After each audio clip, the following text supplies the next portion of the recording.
మినుము పెసరలో వచ్చే తెగులు వాటి నివారణ చర్యల గురించి ఈ వీడియోలో మనం తెలుసుకుందాం. సాఫ్ ఫంగిసైడ్ అనేది ఎందుకు పైరుపై పిచికారీ చేయాలో ఈ వీడియోలో మనం తెలుసుకుందాం. ఆకుపైన పెసరలో ఆకుపైన బూడిద తెగులు నివారణ చర్యలు, ఆ బూడిద తెగులు వచ్చినప్పుడు దాన్ని ఏ మందు వేసుకొని మనం పైరు రక్షించుకోవాలో ఈ వీడియో ద్వారా మనం చాలా చక్కగా నేర్చుకుందాం. మరి ఈ మార్కెట్లో మనకి ఆ ఫంగస్ని, ఆ బూడిద తెగుల్ని నివారణ చేయడానికి మనకి మార్కెట్లో సాఫ్ అనే మందు మనకి లభిస్తుంది. మినుము పెసరలో వచ్చేటువంటి బూడిద రంగు లేదా బూడిద మచ్చలు వాటి నివారణ కోసం మనం సాఫ్ అనే మందుని ఉపయోగిస్తాం.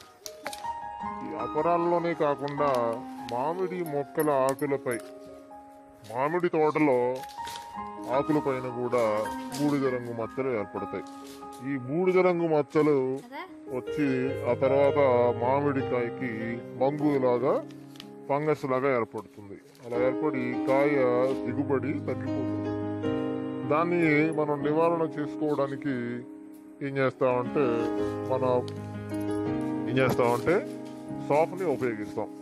ఈ సాఫ్తో పాటు మన పైరులో కనుక పైరులో రసం పీల్చు పురుగులు కూడా ఉంటాయి. ఈ రసం పీల్చు పురుగులు ఉండి పైరు పసుపు రంగులో మారిపోతుంది.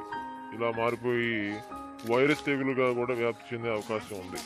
కాబట్టి ఈ సాఫ్తో పాటు ఎస్పేట్ని కలిపి మనం పిచికారీ చేసుకోవాలి. ఎస్పేట్ని 1 మిల్లీ లీటరు 1 లీటర్ నీటికి కలిపి మనం పిచికారీ చేసినట్లయితే మనకి ఆ రసం పీల్చు పురుగులను, ఆ బూడిద రంగు మచ్చలు రాకుండా మనం పైరుని రక్షించుకోవచ్చు. ఈ విధంగా మన పైరుని మనం సస్యరక్షణ చర్యలు చేసుకోవచ్చు. ఈ వీడియో నచ్చితే లైక్ చేయండి, కమెంట్ చేయండి, డౌట్స్ ఉంటే ఇంకా ఈ వీడియోని షేర్ చేయండి.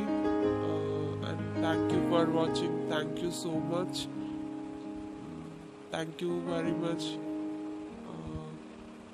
మరిన్ని అప్డేట్స్ కోసం మా ఛానల్ని సబ్స్క్రైబ్ చేయండి. Don't forget to subscribe please. Thank you. Bye bye.